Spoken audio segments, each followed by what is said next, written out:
Let's compare the 4 tanks of Final Fantasy XIV Dawntrail. If you already know you want to main a tank, then this might help you choose, or alternatively, maybe teach you what you don't want. Or maybe you just want to hear about the pros and cons of each of these jobs, combined with a bit of comedy, in which case you have also come to the right place. Please take note that this video of course includes my opinion at times, especially in some of the ratings shown for each job. So if you feel that I missed something or that you disagree, I would love to hear about it or about your favorite tank in the comments. Now then, let's start with the Paladin, the classic sword and board tank, complete with a chance to block attacks or some extra damage reduction every now and then, and supplemented with some magic. Although, for the first many levels, Paladin feels a lot more gladiator than a paladin, having absolutely no magic spells at all until level 58, after which magic is gradually added. The general playstyle of the paladin centers on making the most of every fight or flight buff window, where in the lower levels the concept known as late weaving can be relevant for fitting in an extra GCD, but as magic is included and accumulated in the burst at higher levels, this stops mattering at all. At max level, as the burst options in Fight or Flight adds up to only 5 attacks, making the most of Fight or Flight boils down to optimizing the position of the 7-step filler combo so the remaining 3 attacks will be the best. In some ways, the 7-step filler combo can almost also be viewed as 2 different 3-step combos with a single spell on the side. Optimally, the Paladin burst includes 5 spells, and Holy Spirit itself being regularly available in the filler also makes Paladin the closest we have to both a mage tank and a ranged tank, which at times can be immensely helpful. As a result of Fight or Flight boosting all damage done, the Paladin may feel compelled to use all of their OGCD attacks during this, which would of course include Imperator, which initiates their magic burst attacks, Expiation, and Circle of Scorn that simply do damage, but also Intervene, which is supposed to be a gap closer. Obviously, using Intervene for gap closing is the superior way to use it, but the simple fact that using it during the damage buff is a damage gain in a vacuum can often lead paladins quick on the draw to throw it in there, only to be missing a gap closer later. This potential lack of a gap closer at times can be compensated for by the fact that over half the burst is ranged and the order isn't set in stone, so the ranged part can be put where it needs to be. Furthermore, Holy Spirit, which is available once per 7-step combo sequence, also offers a free ranged attack whenever it is needed, giving Paladin some more flexibility in its positioning, which is a strong contrast to the other tanks that don't have this kind of feature. As a result of Paladin's burst being entirely centered on Fight or Flight, optimizing Paladin centers, as previously mentioned, on getting as close to the optimal 3 filler attacks in the end of the burst every time, notably Supplication, Holy Spirit, and Sepulture. However, that doesn't change the fact that Paladin has very little relevant ability to ensure this is actually what ends up happening, and a relevant part of optimizing Paladin is making the most of what you end up having. The reason optimizing works out this way is because Paladin essentially has 2 1-2-3 combos that don't break each other, and one is stronger than the other, with the Atonement combo being superior, and one enables the other, with Royal Authority enabling the rest of the combo. On top of this, as Paladin, uniquely among the tanks, can turn a profit out of times where they otherwise have to be away from the boss by using Divine Might Holy Spirit, this also makes a key feature in its optimization. For defensive options, Paladin uniquely, essentially, can hold 2 charges of their short cooldown by stockpiling Oath Gauge, which is generated by auto attacks, which ironically makes Paladin's defenses weaker if they're kept at a distance. This also uniquely enables Paladin to offer their defensive to both themselves and their co-tank for tank busters. Paladin also has the capacity to block attacks, generally reducing their damage intake slightly, and have a cooldown to specifically guarantee this. Paladin's 40% cooldown, Guardian, also has the capacity to block the most damage of all the tanks as it applies a barrier that has the capacity to crit, and Paladin's invulnerability, Hallowed Ground, while sporting the longest cooldown of the 4, also is the one invulnerability with no ifs or buts, you just don't take damage. For more party-focused options, Cover allows the Paladin to protect someone else. Divine Veil is a raid-wide heal that applies a shield that is based on the Paladin's own HP rather than the recipient. And of course, Passage of Arms, which has the detriment of needing to be channeled to be maintained, but can be momentarily weaved for a 3 to 5 second duration of the effect, which is a 15% damage reduction for everyone else that puts all the other tanks to shame by comparison. What tends to stick out about Paladin is that it has a tendency to go overboard with its solutions. It has a strong heal, but it is a GCD. It has the ultimate invulnerability, but the cooldown is very long. It has the best raid-wide defensive among the tanks, but you have to maintain it instead of attacking. This kind of overboard style can both be good or bad depending on what you require. Another thing about Paladin is of course also its reasonably simple rotation without making it too bland. With that, let's move on to Warrior, sometimes called the green tank, due to the ridiculous amount of healing it is capable of providing. In a weird way, Warrior almost becomes simpler as it levels up rather than more complex. Defensively, it gets the best thing it will ever get at level 56 with Raw Intuition. Offensively, Berserk requires the Warrior to manage their combo and resources carefully to make the most of it, until level 70, where it just turns into Inner Release and completely trivializes all this. That doesn't mean there aren't other ways to optimize though. The Warrior rotation boils down to maintaining Surging Tempest, using Upheaval on cooldown, making the most of Onslaught and Infuriate, using Inner Release, and their attacks on cooldown. And of course, Fell Cleave.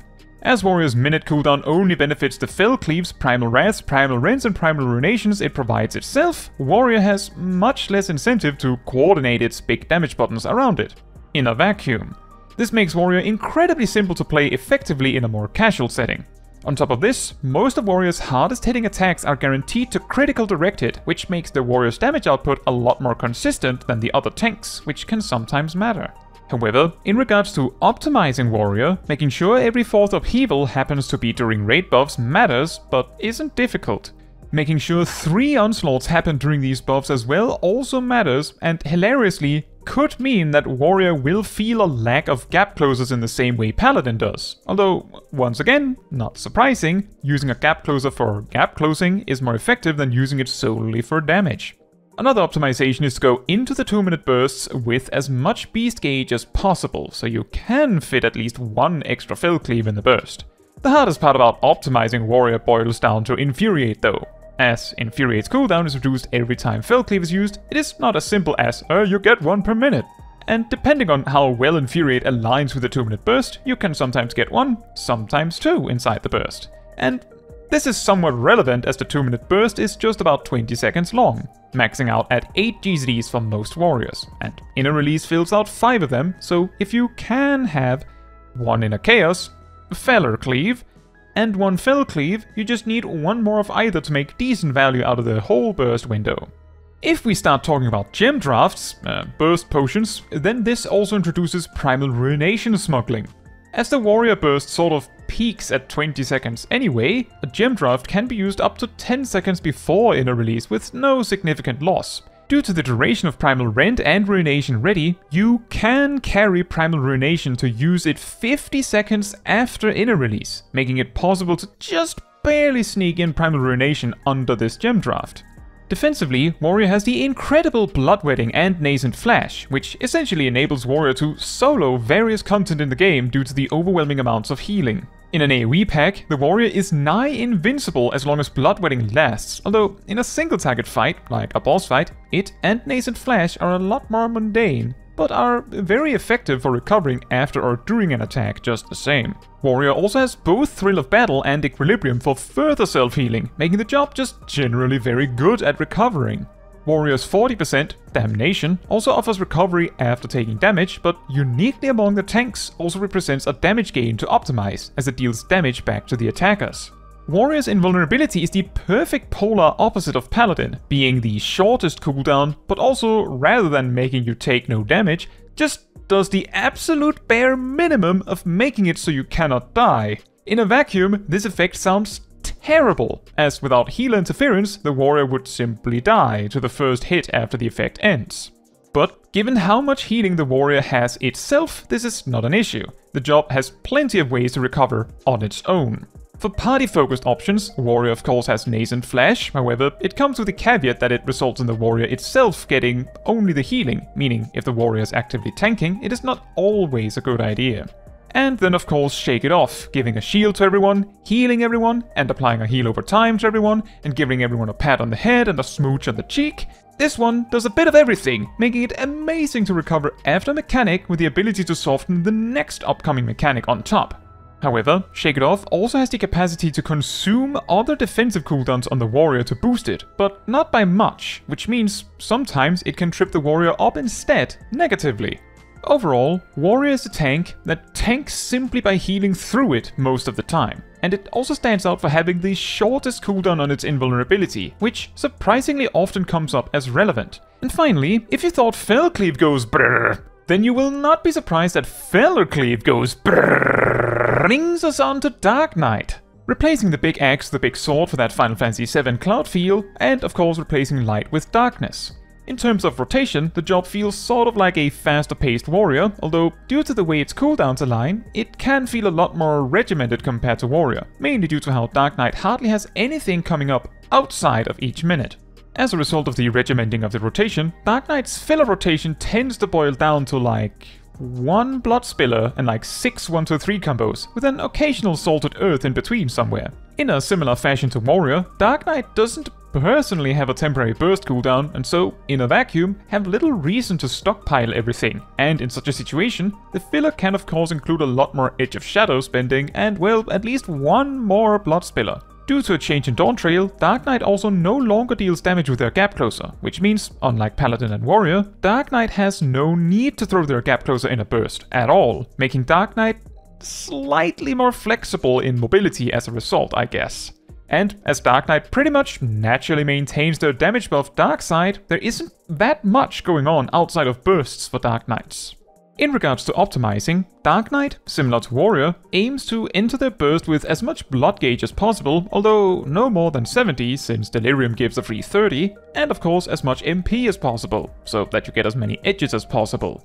Optimally, this results in Dark Knight using their Delirium combo, Disesteem, and 2 extra Blood Spillers, leaving 2 GCDs of filler at the end in the 2-minute burst. As Dark Knight doesn't have any damage buffs of its own, the odd-minute burst mainly consists of Delirium and venting blood gauge and MP, alongside Carven Spit. For OGCDs in the 2-minute burst, however, at peak, the Dark Knight weaves 4 to 5 Edge of Shadow, Carven Spit, Salted Earth, and Salt and Darkness, and 2 Shadowbringers, totaling 10 weaves in 20 seconds. Living Shadow tends to not be counted as it is usually used a few seconds before the burst begins, which can sometimes also apply to Delirium. In a 20-second burst window, as there is typically space for about 8 GCDs, this means there is space for around 16 weaves, which does mean Dark Knight can sometimes have trouble if defensive cooldowns are required during their burst. However, this is nowhere near as big of an issue as it used to be back when the burst window was 15 seconds. Defensively, Dark Knight's short cooldown uniquely represents both a potential damage loss and damage gain, as TBN costs 3000 MP to activate, and if it doesn't break, you don't get anything back. If it does break, however, the MP is refunded in the shape of an IOU called Dark Arts. Some of you may have raised an eyebrow when I said 4 to 5 edges, as that would cost 12 to 15,000 MP, but Delirium and Carven Spit offers a way to reach the 12k, and bringing in a freebie can push it up to an effective 15k MP. This does mean that Dark Knights can somewhat optimize their damage around intentionally getting their TBN broken leading up to a burst. On paper, this sounds a lot more complicated than it really is. In practice, some casual content simply does not have the capacity to break TBN on command. But in Savage Raids, for instance, simply putting the barrier on the main tank, whether that is the Dark Knight or someone else, should break it from an auto attack or two. TBN being usable on other players, combined with having 2 charges of Ablation, also allows the Dark Knight, similar to the Paladin, to protect both tanks on a double tank buster situation. Darkmind offers the Dark Knight a slight advantage against magic damage, and their 40% cooldown, Shadowed Vigil, grants an effect reminiscent of Scholar's Excog, healing when it expires or when it is needed. Dark Knight's invulnerability is comparable to Warrior, in that it also doesn't prevent damage, but unlike Warrior, Dark Knight doesn't have any convenient ways to recover, which means the invuln itself provides this. However, to actually activate the invuln and the healing, the Dark Knight must receive lethal damage during it, making the cooldown notorious for being difficult to play around for healers healing the Dark Knight. In terms of party-focused options, Dark Missionary allows the Dark Knight to reduce specifically magic damage somewhat. Overall, Dark Knight has one of the harder defensive toolkits to master, with TBN demanding you pay attention to how much damage you're taking, but then also rewarding you with a really big shield on a very short cooldown. Dark Knight is also much weaker at self-healing than the other tanks. Offensively, Dark Knights have the most impressive burst of all the 4 tanks due to the sheer amount of stuff they can cram in there, which of course also makes the burst itself look like a tornado of slashes, lasers and explosions. Some players may also appreciate the fact that the rotation is incredibly basic outside of bursts, with very little to nothing to really keep an eye on outside of bursting every minute, giving space to focus on other things. This can, however, also make the job feel very dull outside of bursts. Which finally leads us to Gunbreaker, the tank that almost tricked players into thinking it was a DPS. In a similar way to how Dark Knight is a faster-paced, weirdly stricter version of Warrior, Gunbreaker is a faster-paced, stricter version of Paladin. Gunbreaker combines the builder-spender situation of Warrior and Dark Knight with Paladin's strict burst every minute, and then adds on top an extra burst every 30 seconds. And it all requires resources, making the resource stockpiling more mandatory than a suggestion. Gunbreaker also has the no damage gap closers like Dark Knight, so there's that. Gunbreaker's rotation revolves around No Mercy and in some capacity Gnashing Fang.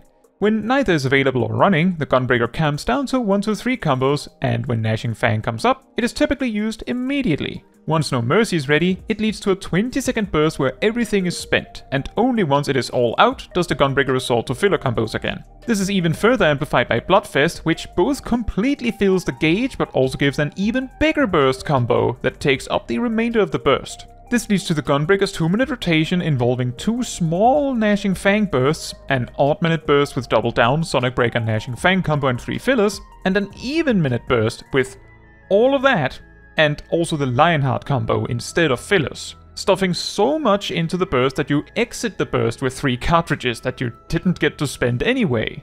As a result of this, optimizing Gunbreaker has a lot to do with using No Mercy as close to on cooldown as possible, while working around the fact that sometimes you simply won't enter No Mercy with 3 cartridges, while also making sure all the important buttons get used and don't drift too much. However, due to the strictness of the Gunbreaker rotation, there isn't that much you can do beyond that. While Dark Knight and Warrior have very slight adjustments to their rotation depending on skill speed, Gunbreaker's rotation can change drastically as a result of skill speed adjustments, by making it worthwhile to late weave No Mercy to fit a 9th GZD in, not to mention making it possible to fit more GZDs in every minute, completely rearranging when you hit 3 cartridges, and where you will be when the burst comes up. This makes it crucially important to keep track of how much speed you have when optimizing the job. Defensively, the Gunbreaker's Heart of Corundum also offers this Excog effect, and the Gunbreaker also has Aurora for further easy access healing options. Camouflage also works as a makeshift extra cooldown, but due to the inconsistency of parrying, and the fact it only works on physical damage, it can often be considered a second-rate cooldown. Gunbreaker's 40% cooldown, Great Nebula, simply increases their HP bar on top, and healing the same amount, which makes it very comparable to Paladin's Guardian. However, while its average performance is very slightly bigger, it cannot crit. Gunbreaker's invulnerability combines Warrior and Paladin in the most hilarious way. You will take no damage for 10 seconds, but you also lose all of your HP except 1 immediately. This makes it most effective to use it if you're already close to death, but the most common way to use invulns is to take a tank buster that would kill you anyway, making this irrelevant outside of, say, dungeons. In terms of party-focused options, Heart of Corundum and Aurora can of course be used on other players. Aside from that, Heart of Light is identical to Dark Knight's Dark Missionary, also enabling Gunbreaker to soften magic damage. Overall, Gunbreaker, similar to Dark Knight, has very impressive burst damage, and a slightly stronger focus on longer duration cooldowns with things like Camouflage.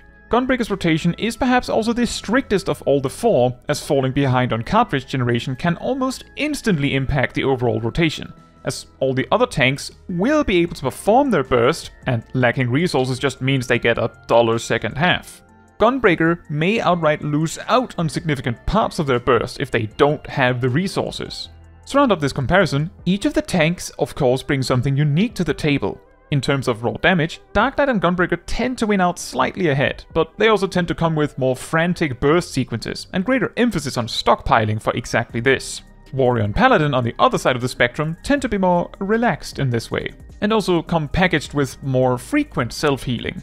Warrior in particular also stands out as the solo powerhouse among the 4, and Paladin tends to stand out as the utility master, with Dark Knight and Gunbreaker falling somewhere in between due to the slightly stronger focus on damage. For a new player getting into tanking, both Warrior and Paladin are excellent picks, although Warrior faces challenges for the many first levels with resource management, and Paladin faces challenges due to lacking good self-healing for the majority of its leveling experience. Now, that is all for this video. Thank you so much for watching. If you would like to support me and my channel more directly, you can become a member like these wonderful people here. You can also alternatively support me through Ko-Fi, link in the description. You can also support the channel by letting the YouTube algorithm know by liking the video, leaving a comment, subscribing, sharing, and hitting the bell to get notified when next I post a video. Fun fact, before the rework in Endwalker, Paladin's rotation essentially boiled down to a strict 1-minute loop, and being delayed a single GCD could greatly impact the rotation at large. This was caused by the fact Fight or Flight was a physical specific boost, Requisite was for only magic, and Goring Blade was a combo finisher that maintained a dot. This led to some absolutely chaotic openers and rotations when trying to optimize around 2-minute bursts.